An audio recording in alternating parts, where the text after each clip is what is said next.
My name is Harold Chun. I'm 71 years old, a retired aerospace engineer.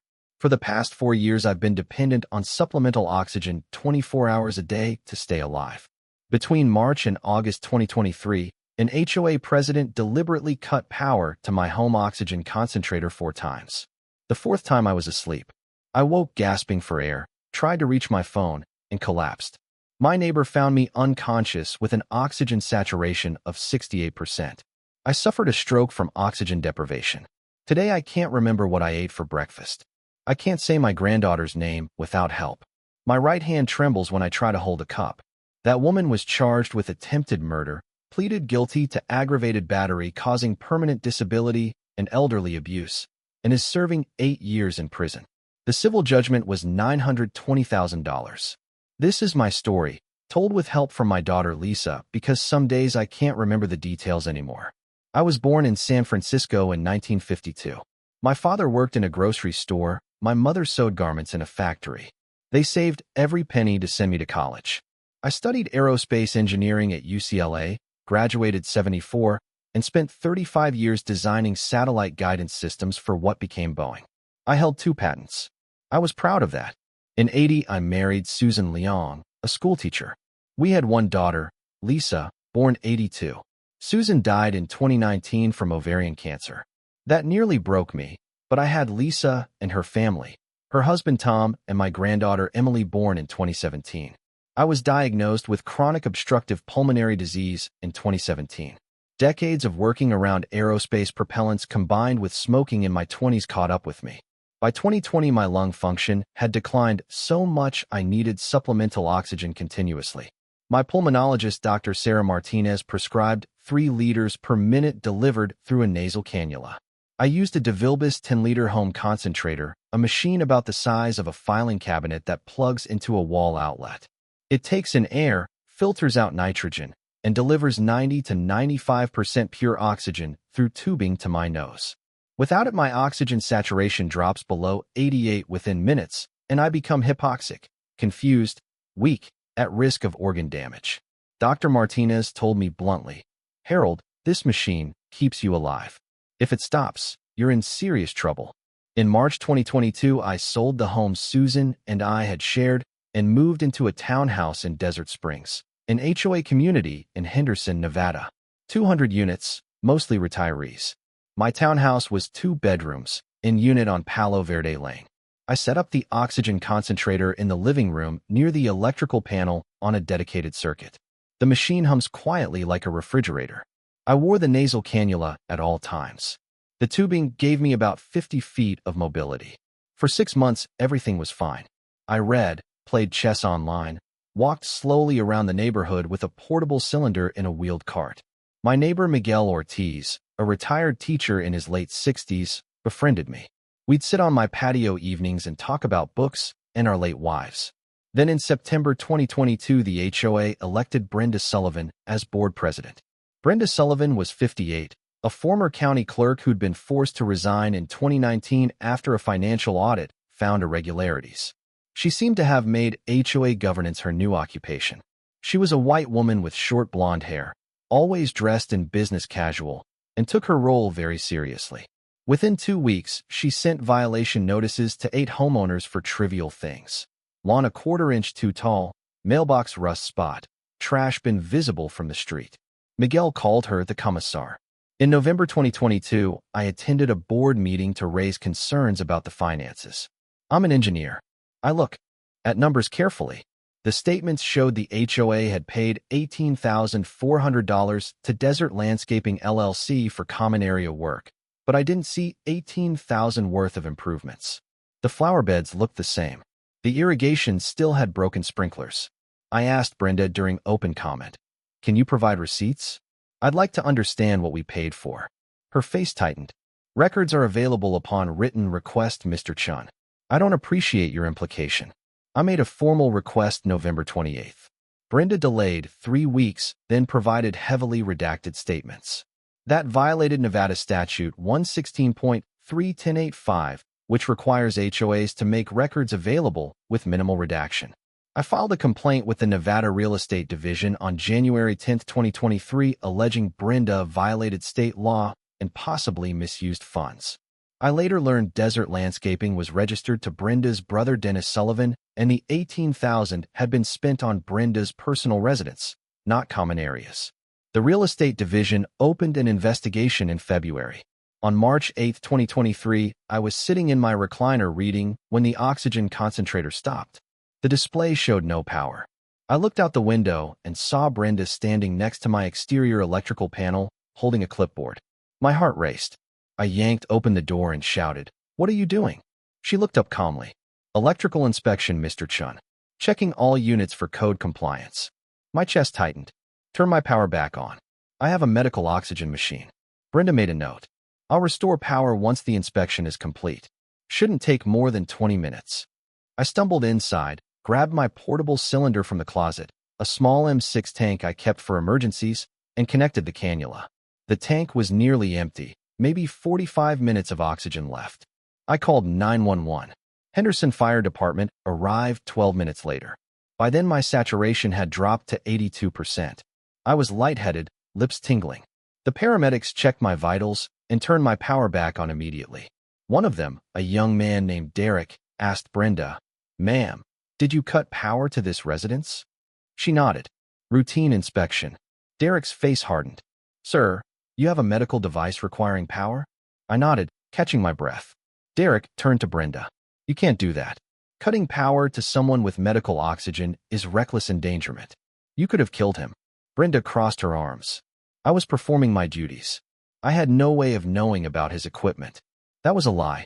At the November board meeting, I'd specifically mentioned I required continuous oxygen and my concentrator needed uninterrupted power. Brenda had been sitting 3 feet from me. The paramedics filed a report and advised me to contact an attorney. The second incident happened April 22nd. I'd just woken up when the power went out.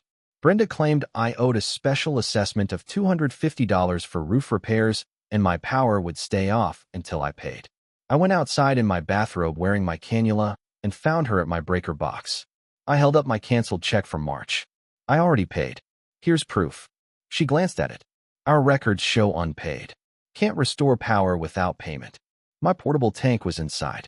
Panic rose. "Brenda, please. You know I need oxygen. I could die." She walked away. I called Miguel. He came over within 2 minutes, furious, and shouted at Brenda across the lawn. "What the hell is wrong with you? Turn his power back on." She ignored him. Miguel called 911. My saturation dropped to 79% before fire department arrived and restored power. Derek recognized me. "Mr. Chun, this is the second time. You need a restraining order. This woman is going to kill you." I went to Sunrise Hospital emergency room that afternoon. My oxygen had recovered, but I had chest pain and confusion, hypoxia symptoms. Dr. Alan Rourke admitted me overnight for observation. He wrote a letter stating, "Harold Chun is 71 with severe COPD, requiring continuous oxygen at 3 liters per minute. Interruption places him at immediate risk of hypoxia, respiratory failure, cardiac arrest, and death. Any person who deliberately cuts power to Mr. Chen's concentrator is engaging in conduct that could reasonably cause serious bodily harm or death." Dr. Rourke gave me 3 copies and told me to give 1 to the HOA, 1 to my attorney, 1 to police. Lisa flew in from Los Angeles the next day. She's 42, a marketing director, smart and fierce. When she saw Dr. Rourke's letter, she said, "Dad, you're moving in with us." "This is insane." I refused. "Lisa, I'm not letting her bully me out of my home. I worked my life to have my own place. I'm staying." She pleaded, "Dad, she's going to kill you." I was stubborn. I thought the system would protect me. I was wrong. Lisa helped me find attorney Marcus Reeves, who'd handled HOA cases before. Marcus sent Brenda a cease and desist April 28, citing Dr. Rourke's letter and warning further interference would result in charges and civil suit. Marcus filed a police report with Henderson Police. Detective Rachel Morrison took my statement. On May 5, Marcus filed for a temporary restraining order. Judge Patricia Morales granted it May 12, ordering Brenda to stay 100 feet from my property and prohibiting interference with my electrical service or medical equipment. The order was served on her May 15th. The third incident happened June 8th. Hot afternoon, over 100 degrees. I was inside with air conditioning when power went out. I looked out and saw Brenda at my breaker box again. She'd violated the restraining order. I couldn't believe it. Miguel was watering plants and saw her. He ran over. "Brenda, what are you doing? There's a court order." She said nothing. Miguel called 911 and physically blocked her from leaving. My saturation dropped to 76%. I felt chest pain, nausea, vision darkening. Miguel broke my front window with a garden spade, reached in, unlocked the door, and brought me my portable tank. He saved my life. Police arrived within 8 minutes. Officer Ramirez arrested Brenda for trespassing, reckless endangerment, and violating a court order. She was handcuffed and taken to detention center. Bail was $10,000. She posted it same day. Paramedics took me to the ER. Dr. Rourke looked exhausted and angry. "Mr. Chun, she's escalating. Next time you might not make it. Please consider moving somewhere safe." I was admitted overnight for chest pain. Judge Morales held a contempt hearing June 20th. She found Brenda in contempt for violating the TRO and sentenced her to 25 days jail, suspended on condition she have no contact with me whatsoever. The judge increased the restraining order distance to 200 feet and made it permanent. Marcus told me this was the best protection civil system could offer. Criminal charges were pending but would take months. June and July were quiet. I relaxed. I installed a battery backup for my concentrator. It provided 2 hours of emergency power, but I'd have to hear the alarm to know it switched over. Lisa called every day. Miguel watched Brenda's movements. Emily, my granddaughter, visited in July. She was 6, full of energy. She asked why I had tubes in my nose. I told her grandpa's lungs didn't work as well, so the tubes helped me breathe. She said, "When I grow up, I'm going to invent a machine that fixes lungs." I believed she could. That was one of the happiest days I'd had in months. On August 3rd, 2023, at approximately 2 in the morning, I woke to a sensation I'll never forget. I couldn't breathe. My chest felt like someone sitting on it. I reached for the cannula to check it was still in my nose. It was, but no air flowed. The concentrator was silent. Display dark. No power. The battery backup hadn't kicked in. Later I realized the alarm hadn't woken me because I was in deep sleep. My mind raced through confusion and panic. I tried to get out of bed to reach my portable tank in the closet, but my legs wouldn't cooperate. Hypoxia shuts down your brain and muscles fast. I reached for my cell phone on the nightstand, knocked it to the floor, tried to bend down, and collapsed halfway out of bed. The last thing I remember is my own gasping and thinking I'm going to die. Miguel couldn't sleep that night. He heard my concentrator alarm through our shared wall, a loud beeping when power is lost. He looked out his window. He saw Brenda Sullivan's car parked near my unit. He saw Brenda walking quickly back toward her home. Miguel immediately called 911, then grabbed a flashlight and ran to my door. He pounded on it, shouting my name. No response. He looked through the window and saw me lying half on the floor, motionless. Miguel kicked in my door, found me unconscious, and started yelling for help. Patricia, a retired nurse 2 doors down, came running. She checked my pulse, faint and irregular, and my oxygen saturation with a pulse oximeter she had. It read 68%. Normal is 95 to 100. Below 70 is life-threatening. Patricia and Miguel dragged me onto the floor, tilted my head back to open my airway, and Patricia gave rescue breaths while Miguel ran to turn my breaker back on. The concentrator restarted. They reconnected my cannula and turned flow up to 5 liters. Paramedics arrived 6 minutes after Miguel's call. They intubated me and bagged me with 100% oxygen. My heart rate was 48, dangerously low. Blood pressure 80/50. I was in shock. They rushed me to Sunrise Hospital. In the ER, Dr. Rourke and his team worked on me over an hour. Blood gases showed severe hypoxemia. A CT scan showed no bleeding, but an MRI the next day revealed ischemic changes, areas where brain tissue had been damaged by lack of oxygen. The neurologist Dr. Patricia Huang explained to Lisa I'd suffered hypoxic ischemic encephalopathy, brain injury from oxygen deprivation. The damage was in my hippocampus, which controls memory formation, and my frontal lobe, which controls speech and movement. Dr. Huang told Lisa, "Your father's brain was without adequate oxygen for 8 to 12 minutes. That's long enough to cause permanent damage. We won't know the full extent until he wakes up, but prepare for significant cognitive and motor deficits." I was in intensive care 9 days. I don't remember any of it. When I woke, Lisa was holding my hand. I tried to speak, but words came out slurred. I wanted to say what happened, but it sounded like "wah-hap." Lisa cried. Over 2 weeks, doctors ran tests. My short-term memory was severely impaired. I couldn't remember what day it was, what I'd eaten, whether I'd seen a doctor. I'd ask Lisa the same questions over. Where am I? What happened? She'd explain patiently, and 10 minutes later I'd ask again. My speech was slow and slurred. I had trouble finding words. My right hand trembled, making it hard to hold a cup or write. Dr. Huang explained the damage to my hippocampus meant I'd struggle to form new memories. The frontal lobe damage explained speech and motor problems. She said, "Mr. Chun, I'm sorry, but these deficits are likely permanent. The brain doesn't regenerate. You'll improve somewhat with rehabilitation, but won't return to your previous function." Brenda Sullivan was arrested August 4th and charged with attempted murder under Nevada Statute 200.030, elderly abuse under 200.5093, and aggravated battery causing substantial bodily harm under 200.481. Henderson police had overwhelming evidence. Miguel's 911 call timestamp 2:07 a.m. included his statement. "I saw Brenda Sullivan leaving Harold Chin's electrical panel, and his power is cut again."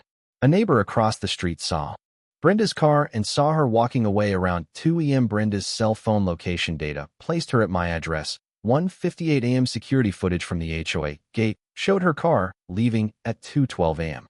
Most damning, Detective Morrison got a warrant for Brenda's phone and found texts she'd sent another board member, Greg, on July 27th. The message read, "Chun is still making trouble with the real estate division. If we make it uncomfortable enough, maybe he'll move or die trying. Either way, problem solved." Greg responded, "Brenda, that's not funny." She replied, "Who's joking?" District Attorney James Kellerman held a press conference August 9th. He said, "Brenda Sullivan deliberately cut power to Harold Chin's oxygen concentrator 4 times over 5 months despite repeated warnings from medical professionals, fire department, attorneys, and a judge that her actions could kill him. On August 3rd, she violated a restraining order, entered Mr. Chin's property at 2 a.m. while he slept, cut his power, and left him to die. Thanks to his neighbor, Mr. Chun survived, but suffered a stroke from oxygen deprivation and now has permanent brain damage. Under Nevada law, a person acts with the malice required for murder when they show extreme reckless disregard for human life, what we call depraved heart. Miss Sullivan's repeated actions despite knowing they could kill Mr. Chin show that malice. We are charging attempted murder because the evidence shows she knew her actions could kill him, and she did it anyway. This is one of the most egregious cases of elder abuse I've seen in my career." Brenda's bail hearing was August 6th. Her attorney Gregory Walsh argued she had no prior record and wasn't a flight risk. Marcus, representing me, presented Dr. Huang's report and argued Brenda posed continuing danger. Judge Morales denied bail. "Miss Sullivan, you were warned repeatedly. You were given a restraining order. You violated it and nearly killed a vulnerable elderly man. You've shown a pattern of escalating violence and complete disregard for court orders and human life. No condition of release can protect the community. You'll remain in custody pending trial." The case went to grand jury in September. They heard testimony from Miguel, Patricia, paramedics, Dr. Rourke, Dr. Huang, Detective Morrison, and Lisa. They heard the texts read aloud. They saw medical records showing my brain damage. September 22nd, the grand jury indicted Brenda on all charges: attempted murder, elderly abuse, aggravated battery, and 4 counts of reckless endangerment for earlier incidents. If convicted, she faced up to life in prison. In November, Brenda's attorney approached the DA with a plea offer. Marcus consulted Lisa and me. By then, I was living with Lisa's family in Las Vegas. I couldn't live independently. I needed help with cooking, managing medications, remembering appointments. Lisa had taken leave from her job to care for me. Tom, her husband, tried to be supportive, but I could see stress in his face. He worked full-time, came home to help with Emily and me, and some nights I heard him and Lisa arguing quietly about money and the future. I told Marcus through Lisa, translating my slow, slurred words, that I wanted Brenda in prison a long time, but didn't want to put Lisa and Emily through a trial. Marcus negotiated. On December 8th, Brenda pleaded guilty to aggravated battery causing permanent disability and elderly abuse causing substantial bodily harm. Attempted murder was dismissed as part of the plea. On February 14, 2024, Judge Morales sentenced Brenda to 8 years Nevada Department of Corrections with parole eligibility after 5 years. She was ordered to pay $100,000 in restitution for medical expenses not covered by insurance. At sentencing, Lisa read a victim statement I'd written with her help. My name is Harold Chun. I am 71. I was an aerospace engineer. I designed systems that helped put satellites into orbit. I was proud of my work and my mind. Today I cannot remember what I ate for breakfast. I cannot say my granddaughter's name without someone reminding me. I cannot hold a coffee cup without shaking. I cannot live in my own home. Brenda Sullivan took all that from me because I asked questions about HOA finances. She tried to kill me 4 times, and the 4th time she succeeded in destroying the person I was. No prison sentence will give me back my memory or independence, but I hope it will protect the next person. Marcus filed civil suit December 2023 against Brenda and Desert Springs HOA alleging negligence, intentional infliction of emotional distress, battery, and violation of vulnerable adult statutes. The case went to trial May 2024. I couldn't testify, my memory and speech were too impaired. Lisa testified. Miguel testified about witnessing incidents and finding me unconscious. Dr. Huang testified about brain damage and direct link between oxygen deprivation and my condition. A neuropsychologist showed test results placing my short-term memory in bottom 1% of adults my age and executive function at moderate dementia level. A life care planner testified I'd require 24-hour supervision for life at an estimated cost of $340,000 over my remaining years. The HOA's attorney argued the association had no knowledge of Brenda's actions after the restraining order and shouldn't be liable. Marcus presented evidence 2 other board members received Brenda's texts and didn't report them or remove her. He argued the HOA had duty to supervise and failed. May 23, 2024, the jury returned verdict in my favor. $380,000 for past and future medical, $340,000 for loss of quality of life and future care, $200,000 for pain and suffering. Total, $920,000. The jury found Brenda and HOA jointly liable. The HOA's insurer Allstate initially provided defense, but after verdict denied coverage, citing intentional acts exclusion. The HOA filed declaratory judgment action in federal court seeking coverage. That litigation is pending as of January 2026. The HOA board voted July 2024 to levy special assessment to cover judgment. The assessment was $5,476 per household over 2 years across 168 homeowners. Many residents were furious. About 30% refused to pay, forcing the HOA to file liens. The community has been deeply divided. A new board was elected October 2024 with mandate to reform governance. Regarding the embezzlement charges, the real estate division investigation was dropped after Brenda's criminal conviction. The HOA recovered the $18,000 through civil settlement against her brother Dennis. Brenda filed Chapter 7 bankruptcy September 2024. I filed adversary proceeding objecting to discharge under Federal Code Section 523 subsection A paragraph 6. Debts from willful malicious injury can't be discharged. Bankruptcy court ruled in my favor December 18, 2024. Brenda's debt is non-dischargeable. She'll owe it for life. She's currently at Florence McClure Women's Correctional Center in North Las Vegas. Earliest parole date, February 2029. In March 2024, Nevada Assemblyman Richard Chun introduced Assembly Bill 287, the Medical Equipment Protection Act. The bill prohibits HOAs, landlords, and utilities from intentionally cutting power, water, or gas to residences where people with documented disabilities rely on life-sustaining equipment.